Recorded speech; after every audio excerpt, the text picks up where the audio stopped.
नीरज, ममता बनर्जी ने 11 और 12 तारीख को लॉकडाउन कर दिया है। इस तरह से लॉकडाउन कर देना जब 13 तारीख को नीट का एग्जाम है, ये क्या दादागिरी नहीं है? जो छात्र परीक्षा में शामिल होना चाहते हैं उनको जबरन रोकने की कोशिश नहीं है?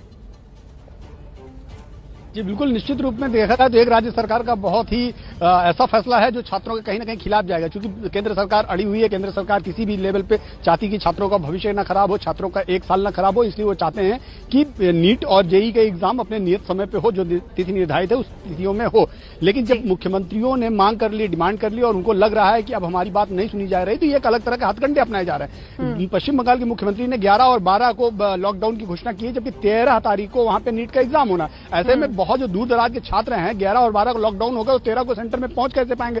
छात्रों के सामने एक बहुत विषम परिस्थिति फंस गई है कि दो राज्य सरकार और केंद्र सरकार के अहम के बीच में जो सबसे बड़ा पिसने वाला वो है छात्र, और छात्र परेशान है कहीं ना कहीं कि कैसे वो अपने एग्जाम को दे पाएगा भी नहीं दे पाएगा, ये बहुत बड़ा प्रश्न है। अब इस पर केंद्र सरकार को, राज्य सरकार को कहीं ना कहीं मिल बैठ के बात करनी चाहिए और मुझे लगता है कि उन छात्रों की समस्याओं को दूर करना चाहिए, इसमें कोई शक नहीं है। नीरज, इसके साथ साथ क्योंकि आपने केंद्र सरकार की बात की, तो आज शिक्षा मंत्री बात करने वाले हैं छात्रों से। हालांकि ये काम तो महीने पहले हो जाना चाहिए था, 3 दिन पहले ही सही। अब 3 दिन में आप छात्रों को क्या समझाना चाहते हैं?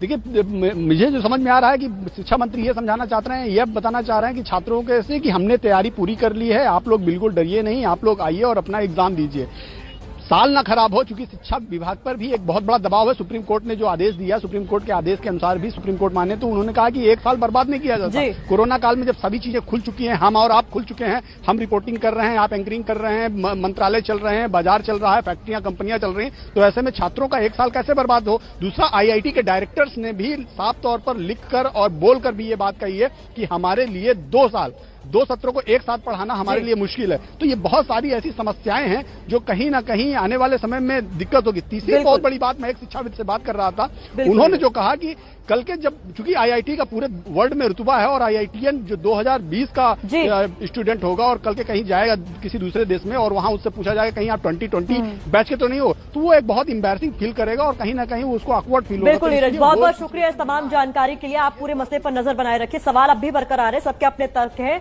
सवाल अब भी बरकरार है, जान जरूरी है या इम्तिहान जरूरी है?